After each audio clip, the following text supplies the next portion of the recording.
ladies and gentlemen, I'd like to bring out to the stage Matthijs, Keij, the CEO of Withlocals, Brad Weber, the CEO of Greyline Worldwide, and Nick Whitfield, the CEO of City Unscripted. We'll move down a little bit. Welcome. Sure. Welcome. Hey, you guys can sit next to me. Hey, Ben. Good to see you again. Let's sit here. Where are we going? Yeah, no, sit here, please. We'll go. Thank you, Douglas. Yeah, thank you. Morning, everybody. Morning.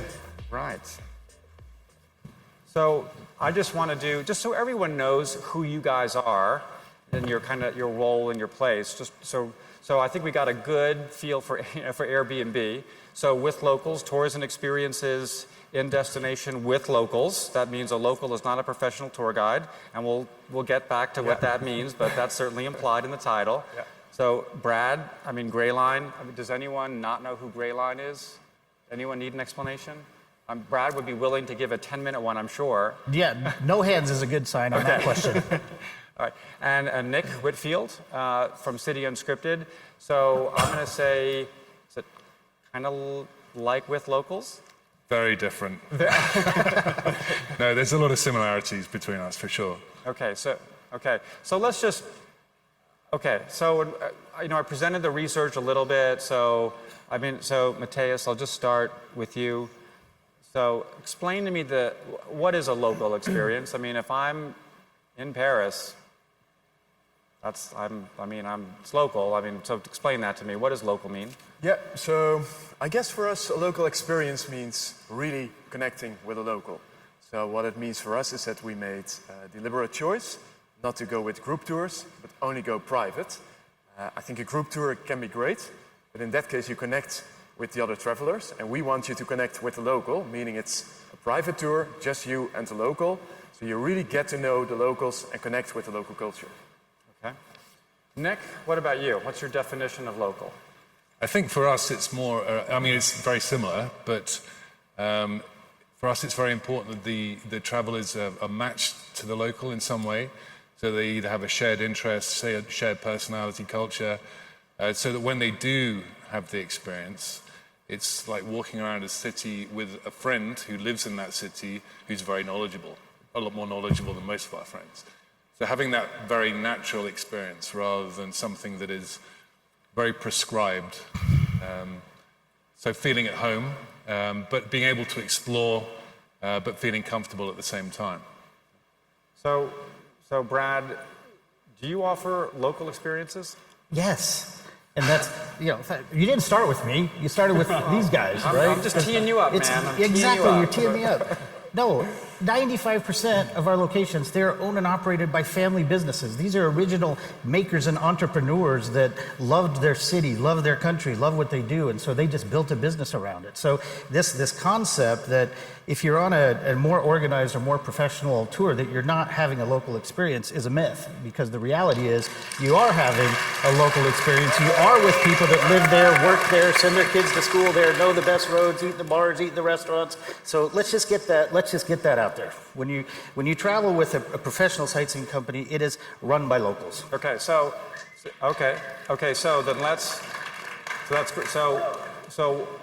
then let me ask you this: there has just been this incredible, phenomenon of this idea of, off the beaten path, of connecting with locals. That's driven, I think. I see it as tied very much into Airbnb's growth in the accommodation side, but it's a very appealing concept. So what is that speaking to, and what does the traditional kind of tour operating community have to learn from that? Oh, I think we have lots to offer, and I think we have lots to learn. Right, so this whole idea of living like a local is just that. It's an idea. If you're on vacation, you're on vacation. You're somewhere you haven't been before, and of course you have this desire to interact with that place, right? To get a feel, to make a connection, to learn something. And I think that what's happened in our industry, and I love the emergence of the peer-to-peer, because I think what it says is we as an industry are responding to what consumer needs are. And the travelers today have this funny way of wanting what they want, And your research that you just presented a few minutes ago coincides with our data that says they want it all. And it depends on the context of your trip, who you're traveling with, what you're doing, what are those things that are important to you in that moment. Sometimes it's wandering around the city on your own trying to get lost, which granted in 2018 is impossible if you have a cell phone in your pocket. But other times you want to relax if you're going somewhere that's a little farther away. You want to be comfortable. You want your children to be able to use the bathroom or to grab a drink or relax a little bit and be sure that you're going to where you need to be. You're not going to get lost. You don't have to figure out where to park. That it's a little easier. You're removing those barriers to having that interaction with the place. So let me ask each of you. So Riccardo, just starting with you. So do you have a sense of the mix of professional guides versus local hosts on your experiences platform? Do you? It's a good question, right? I mean, it's hard. How would you measure whether or not do you have your own business? Are you a professional licensed operator? How do you define pro? Right? Because we have small businesses like a bakery shop, for example, who is a professional. They own their bakery shop, but they also lead a baking experience on the side. I don't know the exact numbers, but we do have a number of professional operators who, in my opinion, right, some of our most high quality experiences where you read the review and the guests are really talking about this incredible host and the connection they had were by professional tour operators, right? And you guys know how to lead a great experience. You know all about that introduction, making the guests feel special, doing an icebreaker. And so for us, it's less about, are you a pro operator or not? More of, are you going to be offering, an experience that guests love? Whether you're a pro, whether you're doing it on the side, whether you're... So Nick and Matthijs, are professional guides welcome on your platforms? Absolutely. For us, it's not quite so straightforward. I think for us, the vast majority of the locals on our site are locals in terms of it's not their primary source of income. Most of them aren't licensed. And for us, that's quite important because we want them to be a wide variety of people. We want them to be, we've got 18 to 70-year-olds. We've got everything in between. All kinds of interests. We don't want people to be pigeonholed. Lots of people offer professional guides elsewhere. We don't need to do that. It would make our life a lot easier if we did because of the supply. But I think to be really authentic, it's important to keep it, these people are spontaneous. They're natural. They're not following the same routes, they're not doing the same tour. Every experience is unique, and it's not just saying that, it is. But there are many destinations where you actually can't do this unless you are licensed. Then there are certain like for example, in some of the classics. Exactly. So how do you get around that? Well, I guess, especially with local regulation, sometimes you need to work with licensed guides, right? Or you want to be like Uber, going head-to-head with the local government. We're not that type of company. So I guess for us, we look at, let's call them professionals and semi-professionals. But an art historian without a license can be the perfect guide for people who want to learn more about art in a certain city, for instance. But can they go into the museum with that person? I guess if they go in individually and buy a ticket, there's nothing to stop them and very difficult to catch them. But to the point of the woman from San Francisco who asked this question, it was Leslie who asked this question earlier, they also offer their own tours, and it is... it's... Depends on what you want to do. If you go to Paris, maybe the first time you want to see and visit the Eiffel Tower. The next time you want to walk around and have a picnic with a view on the Eiffel Tower. In that case, you don't need a guide who can actually go in there. So regulation.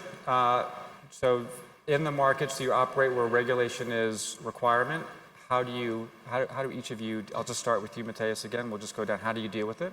It's very simple. We just follow the local regulation. And you check every single guide who applies? I think a good example is Amsterdam. Just a couple of months ago, there was a new rule that in the red light district, they don't allow groups of over 5 people unless you have a license. I wouldn't know anything about that, so...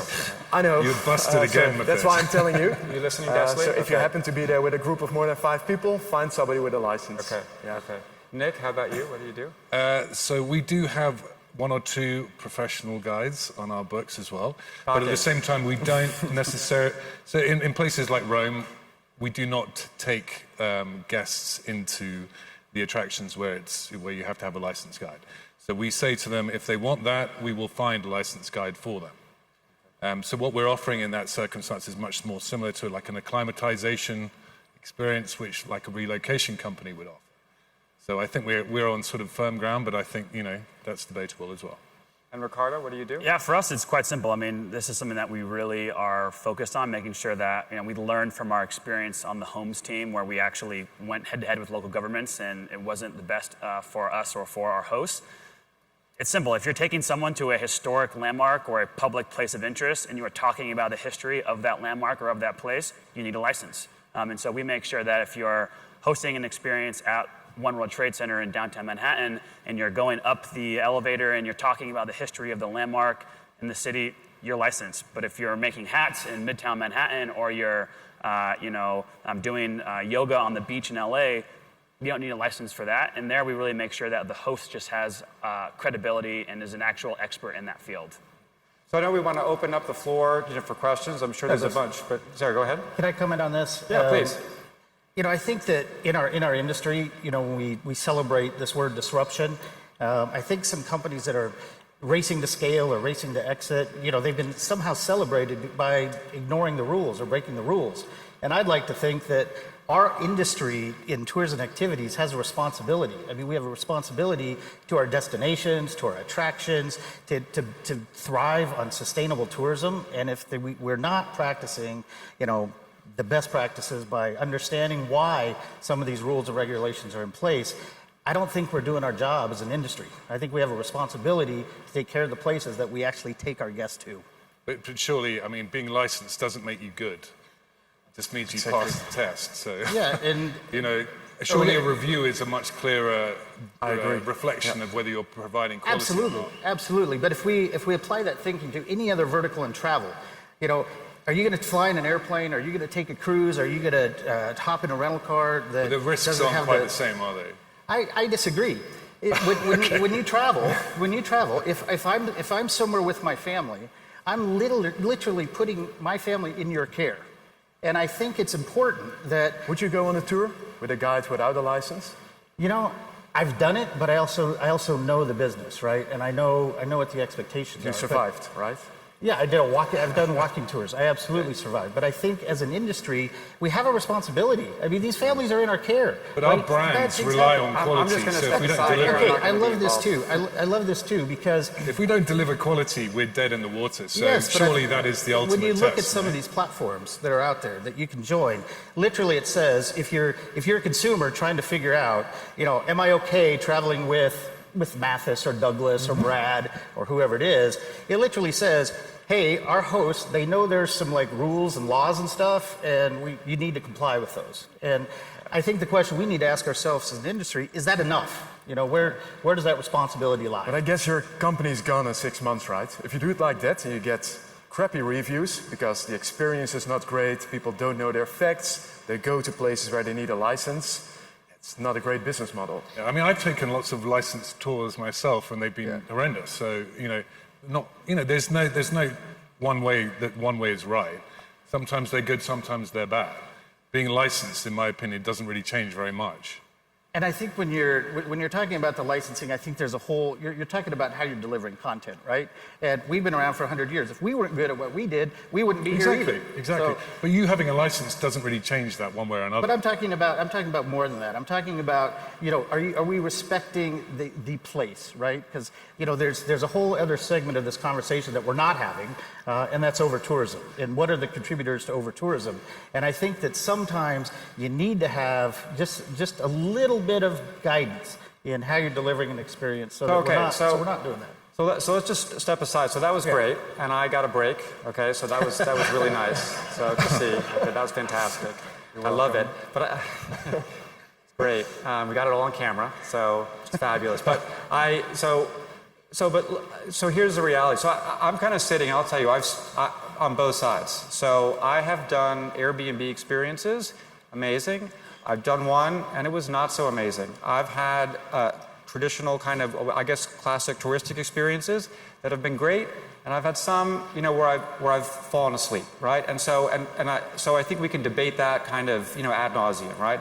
And the regulation issue is obviously an important one. It's going to vary a lot based on the type of experience and the destination and so forth. But there is one thing that's very clear, which is, especially in this generation, they do want something more. There is a reason why we're seeing the growth of these platforms and the appeal of this. So Brad, to you, what advice would you give to that operator that has done everything that you've said? They've done that, a successful business, they've done that, it would be a classic touristic business. What do they do to appeal to that new generation? I mean, it's kind of like, what do you say to Hyatt or Sheraton? They've got amazing properties, they've been doing it for years, a profitable business, they take care of their guests, but you've got this hot, cool brand that's in the market, and they're, how do you compete with that? What do you do? Like, what advice do you give? Yeah, it's a great question, right? And that's why we're all here, trying to figure this space out. You talked about hotels. I'll give you an example. At home, I live like a local, right? I have to get up in the morning, get my kids to school. I have to pick up my dry cleaning. I have to. I just want to get that quoted, okay? So, yeah. Yeah, at home, I'm definitely living like a local. Okay. I'm so happy to be here at the Hard Rock Hotel. Every morning, somebody makes my bed. They clean my bathroom, and if I want them to, they bring me food. Okay? I love that. And so they're successful because they represent a segment of the industry that doesn't want to get up in the morning and make their own breakfast or buy groceries. You want to have some things delivered to you. So I think in our segment of the industry, and to anybody that's out there that's providing tours in the way that we do, if you're not presenting some sort of local experience, if you are literally doing a look and take a photo tour, you're not going to last long. You have to integrate the localness of that destination into your offering. And there's multiple ways you can do that. Obviously by having a great guide. And because you're a professional guide, you can also be amazing and outstanding in delivering this fantastic content. And like we talked about before, you are a local. When you're actually at the place, give your guests time to explore on their own, because I think your research bears out, ours certainly does, that one of the things that customers want most is a little time to just do stuff on their own. And to say that you can't bake that into an existing tour offering is a falsehood. You can do that. Sometimes the best guides know when to be quiet. We have a question from the floor I want to get to. Hi, hello. My name is Angelica from Tip Tours in Puebla, Mexico. Let's say I'm taking a yoga lesson on the beach, and then I have an accident and I break my leg. Who pays for the demands? Because pros, we have to have a lot of insurances and regulations. So what happens with you? Matthijs, why don't you start? Yeah, nice. Thank you. I guess being a marketplace means you connect travelers and hosts. That's how we call the local guides. And of course, we need to tell them they need to have an insurance. Same for the travelers, by the way, because we are not the travel operator in this case. So that would be the answer from our perspective. Okay. Nick? We actually have tour operator insurance, so the guests are insured. We have that too, by the way. We have So liability. you pay, and do you We pay pay the that, premiums and not the hosts? Okay. Yeah, similar to our homes business, we offer $1 million worth of insurance for experienced hosts as well that we cover. It goes part of the fee, but it's not something you paid incremental dollars for. Everyone gets it who goes through our platform. So the local guide kind of experience, one of the things that's quite interesting, we've seen it across all of your platforms in different ways, is, question for me is, are you selling, what is your product? So are you selling a person or are you selling a tour? What is that, and what does that mean to the customer? So Nick, what are your thoughts there? I don't think it's either or.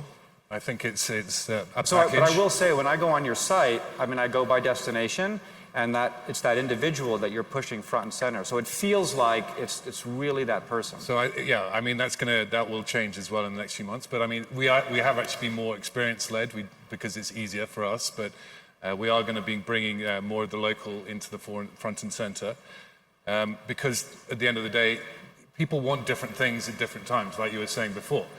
First-time visitors, yes, they want the experience. They want to do the top attractions. They do want a bit of a local stuff as well.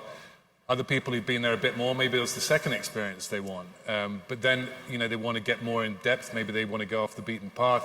In that instance, they've got specific interests. then you look at the list of locals. Maybe you want somebody your own age who's got a specific interest in music or food or whatever it is. You're going to have a much better experience with somebody who's got a similar interest with you than if it's just somebody who, is just a professional guide. So I think, both are important. Both are important. For you, are you the product, the person, or the tour? I would say it starts with the experience. And I guess that's one of the biggest mistakes we made. We try to be everything for nobody. And it's great that you have some very... I've never seen a startup do that before, by the way. It's never happened. This can be a long session. I think we had some really unique experiences, but the issue is if you have one experience, one guide, the guide is sick, for instance, there is no experience. So what we did, based on a lot of data points, we tried to come up with experience, for instance, a food experience in Rome. And then we have a lot of guides who can actually take care of that experience. But if you do it with Giulio, the coffee expert, you get a very different experience than with Chiara, the architect. So I think those local guides are extremely important for us because they bring in the details for those local destinations. So we're out of time. So just, Brad, last question. Do you think tour operators, traditional tour operators, should do a better job? Do they need to do a better job of promoting the individuals, the guides behind the experiences? Is that perhaps a key to this? Yeah, I think that's part and parcel to what you do. And I think what I heard up here is consensus that you're buying the product first. And, Douglas, you may be a great hot yoga instructor. I'm not into hot yoga. I will never do it. But absolutely, the guide is the key. It's the content is the key, right? You need to have compelling content to connect your travelers to a time and place, and you can do that multiple ways. But absolutely, if you're not a tour company, you're not a bus company, you're an entertainment company, you're an experience delivery company, and if your content isn't good, you probably aren't going to be in this hall in 2 or 3 years. So, ladies and gentlemen, I would like you to thank our 4 guests for solving the world's problems today. Riccardo, Nick, Brad, Matthijs. We're going to do a quick T-shirt run, your fast. Let's grab one and show them, and then we'll head off. And okay? This is so cool. Like, I love all you guys. I just got to take a picture of you guys. Yes. This is a bit like the view. Your view, you just see us, but for us to see you, this is amazing. So everybody say cheese. Thank you, Douglas. Okay, thank you, guys. Thanks everybody.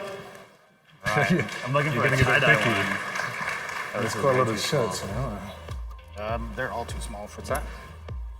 Oh, catamaran. Well, no, they're going to include. All right. Here we go. What you got there? Oh yeah, that's And here, Can we show them real quick? Yeah, Sure. I guess I'm going to Hong Hawaii. Kong Foodie Trilogy. I'm going to Riccardo? Hawaii. Who's All right, do it. guys. Thank you. Fantastic. Thanks. Thank you. Thanks. Thank you. This.